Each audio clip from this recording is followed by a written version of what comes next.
बिस्मिल्लाहिर्रहमानिर्रहीम। अस्सलाम वालेकुम student, my name is Asadur Rahman and we are studying about the chapter number 9 that is chemical equilibrium. हमने कहा था इस चैप्टर में पढ़ना क्या है कि केमिकल इक्विलिब्रियम क्या है और ये कैसे एस्टेब्लिश होता है। हम इन दोनों बातों को ऑलरेडी क्या कर चुके हैं, स्टडी कर चुके हैं, लेकिन आज हम इसे ही आगे लेकर चलेंगे। अब आज हम पढ़ेंगे बोर्ड का एक इम्पॉर्टेंट लॉन्ग क्वेश्चन है जो बोर्ड में कई दफ़ा आ चुका है। वो कौन सा है? Macroscopic characteristic of dynamic equilibrium. अब आपको पता है डायनामिक इक्विलिब्रियम जो है वो किस किस्म के रिएक्शन के अंदर इस्टेब्लिश होता है? रिवर्सिबल रिएक्शन के अंदर इस्टेब्लिश होता है। ठीक है, तो रिवर्सिबल रिएक्शन के अंदर जब डायनामिक इक्विलिब्रियम इस्टेब्लिश होता है तो उसके मैक्रोस्कोपिक करैक्टर कौन कौन से हैं। ठीक है, तो अब उनकी मैक्रोस्कोपिक खसूसियात कौन कौन सी हैं, हम इस बात को क्या करेंगे, स्टडी करेंगे। तो चलें जी, उसके पहले करैक्टर को स्टडी करते हैं। पहला करैक्टर क्या है? एन इक्विलिब्रियम कहता है जो इक्विलिब्रियम इज़ अचीवेबल, हम उसको हासिल कर सकते हैं only in a close system. Close system में हम इक्विलिब्रियम को क्लोज सिस्टम में क्या कर सकते हैं, हासिल कर सकते हैं। ओपन सिस्टम में उसे हासिल नहीं कर सकते। अब क्लोज सिस्टम से मुराद क्या है? In which a substance can neither leave nor enter, जिसमें ना कोई सब्सटेंस बाहर जा सकता है, ठीक है, ना कोई सब्सटेंस बाहर से अंदर आ सकता है। ठीक है, तो उस क्लोज सिस्टम के अंदर हम इक्विलिब्रियम को क्या कर सकते हैं, अचीव कर सकते हैं। चलें अब इस पॉइंट को पहले समझेंगे with the help of example. मैं एग्जाम्पल वही दूंगा जो आपने ऑलरेडी पढ़ी हुई है। हमारे पास है यहाँ पर डीकम्पोजिशन ऑफ कैल्शियम कार्बोनेट। हम कैल्शियम कार्बोनेट की डीकम्पोजिशन करवाएंगे एक दफ़ा ओपन फ्लास्क में और एक दफ़ा किस में, क्लोज फ्लास्क में। ठीक है, तो अब देखें यहाँ पर, अब यहाँ पर पहले ओपन फ्लास्क की बात करते हैं। मैंने ओपन फ्लास्क में क्या रखा, कैल्शियम कार्बोनेट।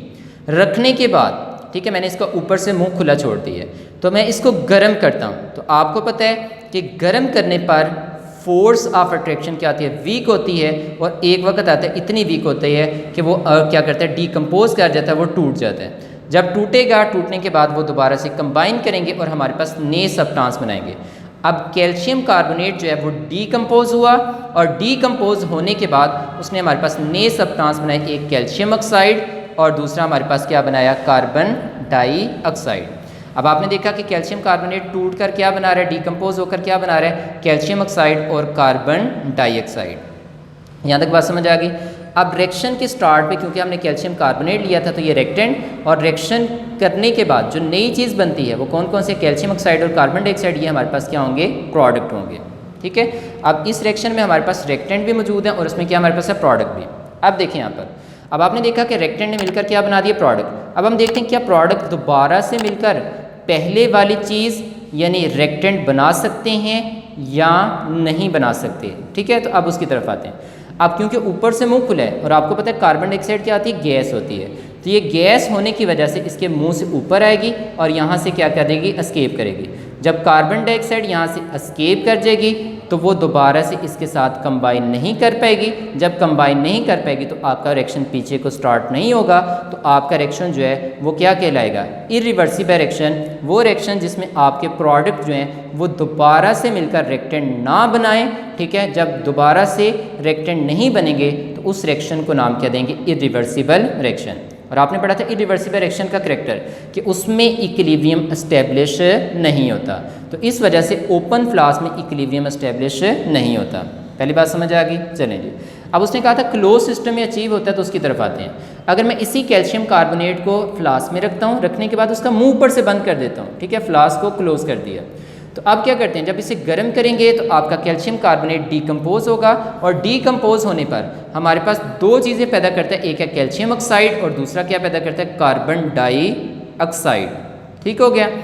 अब आपने देखा कि रिएक्शन के स्टार्ट पे जो चीज़ लेते हैं वो क्या आती है, रिएक्टेंट, और रिएक्शन करने के बाद जो नई चीज़ बनती है उसको नाम क्या देते हैं, प्रोडक्ट। यहाँ तक बात समझ आ गई। चलें जी, अब आप देखें तो पीछे तो कार्बन डाइऑक्साइड एस्केप कर गई थी, अब यहाँ पर ऊपर से मुंह बंद होने की वजह से कार्बन डाइऑक्साइड जो है यहाँ से एस्केप नहीं कर पाएगी, तो कार्बन डाइऑक्साइड भी अंदर रहेगी। जब अंदर रहेगी तो हीट आप कंटिन्यू कर रहे हैं, तो गर्म करने की वजह से इनके बॉन्ड दोबारा से टूटेंगे, ये दोबारा से रिकम्बाइन करेंगे। जब दोबारा से रिकम्बाइन करेंगे तो रिकम्बाइन करने पर क्या बनाएंगे, कैल्शियम कार्बोनेट। तो आपके प्रोडक्ट दोबारा से मिलकर पहले वाली चीज़ यानी रिएक्टेंट बनाना शुरू कर देंगे, तो आपका रिवर्स रिएक्शन स्टार्ट हो जाएगा।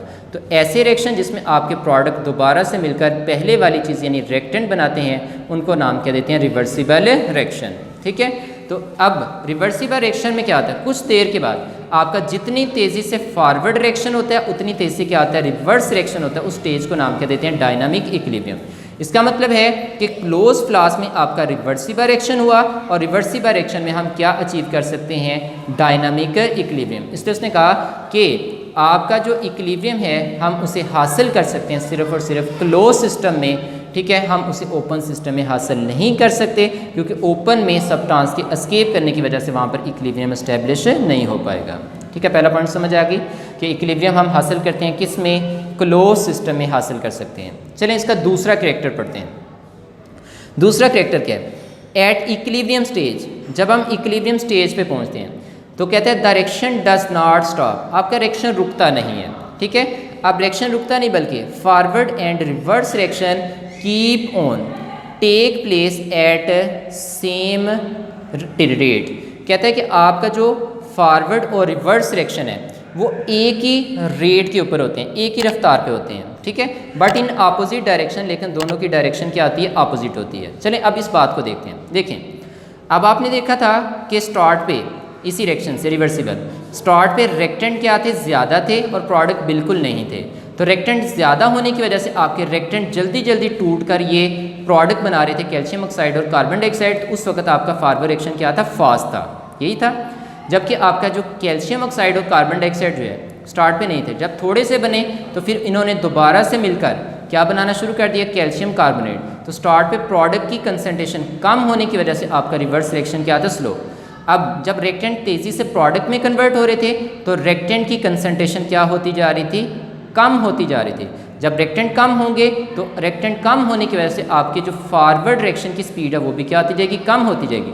जबकि प्रोडक्ट ज़्यादा हो रहे थे तो ज़्यादा होने से आपके प्रोडक्ट जल्दी जल्दी रेक्टेंट में कन्वर्ट होंगे, तो आपका रिवर्स रिएक्शन क्या होगा, फास्ट होगा।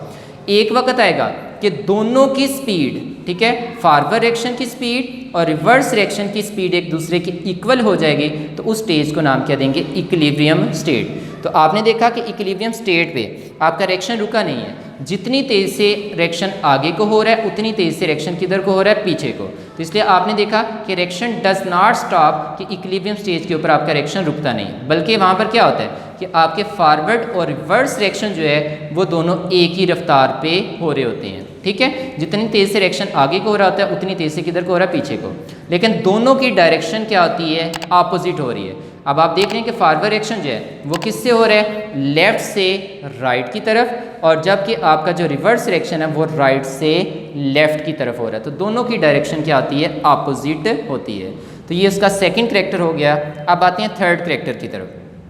थर्ड करैक्टर क्या है, at equilibrium stage, equilibrium stage के ऊपर, ठीक है, द अमाउंट या concentration of reactant and product do not change. पहले इतनी बात को लेते हैं। उसने कहा कि जो रेक्टेंट होते हैं और जो हमारे पास क्या होते हैं, प्रोडक्ट होते हैं, ठीक है, इनकी जो अमाउंट होती है वो क्या आती है, चेंज नहीं होती। वो क्यों, क्योंकि आपको पता है जितनी तेज़ी से रेक्टेंट किस में कन्वर्ट हो रहे होते हैं, प्रोडक्ट में, उतनी तेज़ी से प्रोडक्ट किस में कन्वर्ट हो रहे होते हैं, रेक्टेंट में। ठीक है, तो उस वजह से जितने रेक्टेंट प्रोडक्ट में कन्वर्ट हो रहे होंगे उतने प्रोडक्ट किस में कन्वर्ट हो रहे होंगे, रेक्टेंट में। तो जब रेक्टेंट जितने प्रोडक्ट में कन्वर्ट हुए उतने प्रोडक्ट ने रेक्टेंट दोबारा से बना दिया, तो आपकी रेक्टेंट की अमाउंट उतनी रहेगी और प्रोडक्ट की अमाउंट भी क्या रहेगी, उतनी रहेगी। तो कहता है इक्विलिब्रियम स्टेज के ऊपर आपके रेक्टेंट और प्रोडक्ट की जो अमाउंट है वो चेंज नहीं होती, क्योंकि उस वक्त जितनी तेज़ से रेक्टेंट जो है आपके, जितने रेक्टेंट प्रोडक्ट में कन्वर्ट हो रहे होते हैं उतनी तेज़ से आपके जो प्रोडक्ट हैं वो किस में कन्वर्ट हो रहे होते हैं, रेक्टेंट में। तो आपके रेक्टेंट और प्रोडक्ट की जो अमाउंट है वो क्या रहती है, सेम रहती है। इवन देयर फिजिकल प्रॉपर्टीज़, उनकी जो ज़ाहरी खूबियाँ होती हैं, like colour, density etcetera remain same, वो क्या रहती है, हमारे पास सेम रहती है। ठीक है, चलें इस बात को भी समझते हैं। जैसा कि आपने एक रिवर्सिबल रिएक्शन पढ़ा था हाइड्रोजन और आयोडीन, जब आपने इन दोनों का रिएक्शन करवाया था तो रिएक्शन करने पर वो क्या बनाते थे, हाइड्रोजन आयोडाइड, और हाइड्रोजन आयोडाइड दोबारा से टूटकर क्या बनाते थे, H2 और I2। ठीक है, तो अब आपने देखा था ये हमारे पास एक रिवर्सिबल रिएक्शन था। इस रिएक्शन में देखें, जब आपने स्टार्ट पे लिए थे तो स्टार्ट पे क्या ली थी, हाइड्रोजन और आयोडीन, तो आयोडीन का कलर क्या आता है, पर्पल कलर। ठीक है, यहाँ पर थोड़ा सा रेज हो गया, तो आयोडीन का कलर क्या आता है, पर्पल। जबकि जो प्रोडक्ट है उसमें हमारे पास हाइड्रोजन आयोडाइड बनता है, वो क्या आता है हमारे पास है, कलरलेस। तो जब आपकी हाइड्रोजन आयोडीन के साथ रेक करती है तो रेक करने पर हाइड्रोजन आयोडाइड यानी कलरलेस सब्सटेंस बनाती है।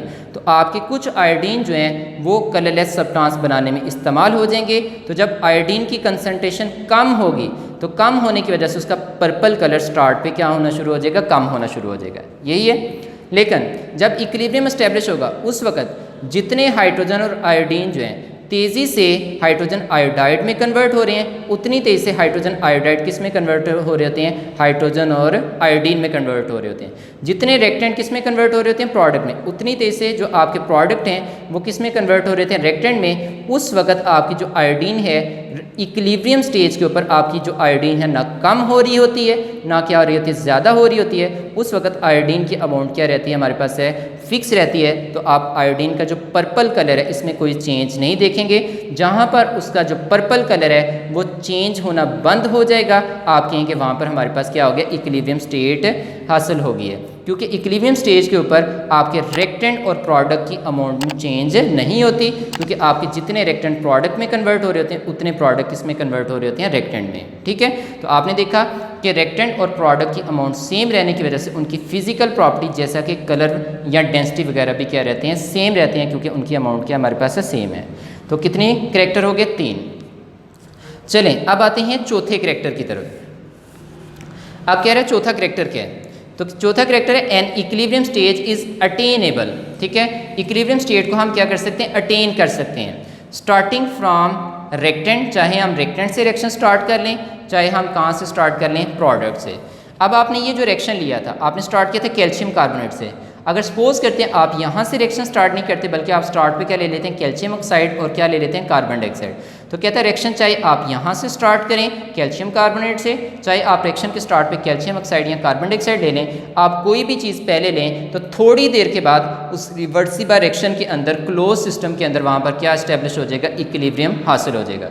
तो इक्विलिब्रियम को हम हासिल कर सकते हैं, ठीक है, क्लोज सिस्टम में किसी भी डायरेक्शन से, चाहे हम रिएक्टेंट से रिएक्शन को स्टार्ट कर लें, चाहे हम कहाँ से स्टार्ट कर लें, प्रोडक्ट से क्या कर लें, स्टार्ट कर लें। तो ये आपकी चौथा क्या हो गया, हमारे पास एक करैक्टर हो गया। लास्ट करैक्टर देखें, an equilibrium state can be disturb. हम इक्विलिब्रियम को डिस्टर्ब कर सकते हैं। जब आपका रिएक्शन जो है इक्विलिब्रियम पे पहुंच चुका है, जितनी तेज से आपका फॉरवर्ड रिएक्शन हो रहा है उतनी तेज से आपका क्या हो रहा है, रिवर्स रिएक्शन। ठीक है, तो जब आपका जो रिएक्शन है वो इक्विलिब्रियम पे पहुंच चुका है तो हम उस इक्विलिब्रियम स्टेट को डिस्टर्ब कर सकते हैं, और डिस्टर्ब करने के बाद दोबारा से हासिल कर सकते हैं, एंड अगेन अचीव, और उसको दोबारा से क्या कर सकते हैं, हासिल कर सकते हैं under the given condition. Given condition में यानी कंसंट्रेशन, प्रेशर या टेम्परेचर इनके इन कंडीशन की मौजूदगी में। चलें जी, अब देखते हैं कि उसे कैसे डिस्टर्ब कर सकते हैं। सपोज करते हैं जी आपके ये कैल्शियम कार्बोनेट जो है, और यहाँ पर आपने देखा डिकम्पोज हुआ तो उसने क्या बनाया, कैल्शियम ऑक्साइड और कार्बन डाइऑक्साइड। थोड़ी देर के बाद आपने देखा कि जितनी तेज से फॉरवर्ड रिएक्शन हो रहा है उतनी तेज से क्या हो रहा है हमारे पास रिवर्स रिएक्शन, तो इक्विलिब्रियम एस्टेब्लिश हो गई। अब आप बाहर से क्या करते हैं, ये आप बाहर से सपोज करते हैं अगर कैल्शियम कार्बोनेट की अमाउंट को बाहर से और ऐड करेंगे, जब ऐड करेंगे तो रिएक्टेंट की अमाउंट बढ़ जाएगी। तो रिएक्टेंट अगर ज़्यादा हो जाएंगे तो आपका फॉरवर्ड रिएक्शन क्या हो जाएगा, फास्ट हो जाएगा। जब फास्ट होगा तो आपकी जो इक्विलिब्रियम वाली स्टेट है वो क्या हो जाएगी, डिस्टर्ब हो जाएगी। ठीक है, अगर आप रिएक्टेंट को ऐड नहीं करते, अगर आप बाहर से क्या करते हैं कैल्शियम ऑक्साइड या कार्बन डाइऑक्साइड, अगर आप इन्हें ऐड कर देंगे, ठीक है, तो अगर आप इन्हें ऐड कर देंगे प्रोडक्ट की अमाउंट बढ़ाएंगे, रिएक्टेंट की नहीं बढ़ाते, तो प्रोडक्ट की बढ़ाएंगे तो आपका जो रिवर्स रिएक्शन है वो क्या हो जाएगा हमारे पास है, फास्ट हो जाएगा। आपका इक्विलिब्रियम तब भी क्या हो जाएगा, डिस्टर्ब होगा। इसका मतलब कंसंट्रेशन के चेंज करने से, चाहे रिएक्टेंट की चेंज करें चाहे प्रोडक्ट की चेंज करें, तो आपका जो इक्विलिब्रियम स्टेज पर है वो रिएक्शन डिस्टर्ब होगा, और डिस्टर्ब होने के बाद आपका या तो फॉरवर्ड रिएक्शन फास्ट होगा या वो क्या हो जाएगा, रिवर्स रिएक्शन क्या होगा, फास्ट हो जाएगा या स्लो हो जाएगा। ठीक है, यहाँ तक हो गया। अगर हम प्रेशर को बढ़ाएं तो प्रेशर के बढ़ाने से भी आपका रिएक्शन जो है उसकी स्पीड चेंज हो जाएगी और इक्विलिब्रियम क्या होगा, डिस्टर्ब होगा थोड़ी देर के लिए। और अगर टेम्परेचर को हम चेंज करते हैं ठीक है। तो बाज़ रिएक्शन ऐसे होते हैं जिसमें हमारे पास दो किस्म के रिएक्शन हो रहे होते हैं, एंडोथर्मिक और एक्सोथर्मिक। एंडो मीन क्या आता है, इनसाइड, ठीक है, और थर्मिक कहाँ से निकला, थर्म से, और थर्म मीन क्या आता है, हीट। जिसमें हीट जो है वो बाहर से अंदर की तरफ मूव करती है, जिसमें हीट क्या होती है, जज़ब होती है, उसको नाम क्या देते हैं, एंडोथर्मिक रिएक्शन, ठीक है। और एक्सोथर्मिक क्या होता है, एक्सो मीन क्या होता है, आउटसाइड, ठीक है, और थर्मिक निकला थर्म से, और थर्म मीन क्या आता है, हीट। जिसमें हीट जो है अंदर पैदा होती है और अंदर से बाहर की तरफ जाती है, उसको नाम क्या देते हैं, एक्सोथर्मिक रिएक्शन। अब देखें, अगर टेम्परेचर को बढ़ाएंगे, अगर सपोज करते हैं जी इसी रिएक्शन को अगर ले लें, ये यहाँ पर मैंने लिखा कि हमारे पास कैल्शियम कार्बोनेट है, अगर मैं कैल्शियम कार्बोनेट को क्या करता हूँ, गर्म करूँगा तो तब ये टूटेगा, और टूट कर ये कैल्शियम ऑक्साइड और क्या बनाएगा, कार्बन डाइऑक्साइड। इसका मतलब है इसमें हीट क्या होती है, जज़ब होती है, तब ये डिकम्पोज होता है। तो ये एंडोथर्मिक क्या हो गया, हमारे पास प्रोसेस हो गया, एंडोथर्मिक क्या रिएक्शन है। जितना ज़्यादा टेम्परेचर देंगे, टेम्परेचर ज़्यादा देंगे तो ये जल्दी जल्दी डिकम्पोज होगा, और जितनी जल्दी ये डिकम्पोज होगा उतनी जल्दी कैल्शियम ऑक्साइड और कार्बन डाइऑक्साइड बनेंगे। इसका मतलब आपका जो एंडोथर्मिक रिएक्शन है वो टेम्परेचर के इंक्रीज़ करने से क्या करता है, हमारे पास स्पीड अप होता है। अगर अब हम क्या करते हैं, अब एक्सोथर्मिक पे आते हैं। एक्सोथर्मिक के लिए अगर टेम्परेचर बढ़ाएं तो उसकी स्पीड क्या हो जाती है, स्लो होती है। सपोज कर लेते हैं इस रिएक्शन में जो रिवर्स रिएक्शन है, जिसमें कैल्शियम ऑक्साइड और कार्बन डाइऑक्साइड मिलकर दोबारा से पहले वाली चीज़ यानी कैल्शियम कार्बोनेट बनाते हैं, ये एक्सोथर्मिक है, सपोज कर लेते हैं, ठीक है। तो अगर ये एक्सोथर्मिक है तो अगर आप टेम्परेचर बढ़ाएंगे तो इसका रिएक्शन क्या आ जाएगा, स्लो हो जाएगा। अब देखो फॉरवर्ड रिएक्शन क्या हो गया, फास्ट, और जबकि आपका रिवर्स रिएक्शन क्या हो गया, हमारे पास है स्लो हो गया। अब देखें ये इक्विलिब्रियम पे रिएक्शन मौजूद था, लेकिन आपके टेम्परेचर के चेंज करने से ये जो एंडोथर्मिक रिएक्शन है ये फास्ट हो गया और एक्सोथर्मिक स्लो हो गया, तो इक्विलिब्रियम क्या हो गया, डिस्टर्ब हो गया, ठीक है। अब आप उसको चेंज करने के बाद जब आप दोबारा से टेम्परेचर को कांस्टेंट कर देते हैं, प्रेशर को कांस्टेंट कर देते हैं या कंसंट्रेशन को कांस्टेंट कर देते हैं, जब उनको कांस्टेंट कर देंगे तो थोड़ी देर के बाद दोबारा से आपकी जितनी तेज़ी से रिएक्टेंट प्रोडक्ट में कन्वर्ट होंगे उतनी तेज़ी से प्रोडक्ट किस में कन्वर्ट होंगे, रिएक्टेंट में, ठीक है। तो आपके दोनों रिएक्शन का जो रेट है थोड़ी देर के बाद दोबारा से क्या हो जाएगा, इक्वल हो जाएगा। जिस स्टेज के ऊपर दोनों का रेट एक दूसरे के इक्वल होगा उस स्टेज पर कहेंगे कि हमारा इक्विलिब्रियम दोबारा से क्या कर लिया, हासिल कर लिया एक नई पोजीशन के ऊपर, ठीक है। तो अब यहाँ तक आपने देखा ये लास्ट वाले में कि इक्विलिब्रियम को हम कंसंट्रेशन, प्रेशर और टेम्परेचर के चेंज करने से डिस्टर्ब कर सकते हैं, और डिस्टर्ब करने के बाद उसको एक नई पोजीशन पर दोबारा से क्या कर सकते हैं, अचीव कर सकते हैं, जब हम इन कंडीशन को क्या कर लेते हैं, कांस्टेंट कर लेते हैं, ठीक हो गया। तो अब आपके पास यहाँ पर ये 5 कैरेक्टर थे, आप इसको अच्छे तरीके से करें, ये आपके बोर्ड का लॉन्ग क्वेश्चन है, और ये मैंने सारे के सारे वही लाइनें लिखी थी जो आपकी बुक से हैं। तो आप बुक से ये 5 पॉइंट को रीड कर लें, और आपकी एक्सरसाइज में भी ये लॉन्ग क्वेश्चन है, तो उस क्वेश्चन का ये आंसर है, तो इसको अच्छे तरीके से आप लोग देख लें, कोई चीज़ ना समझ आए तो पूछ लें।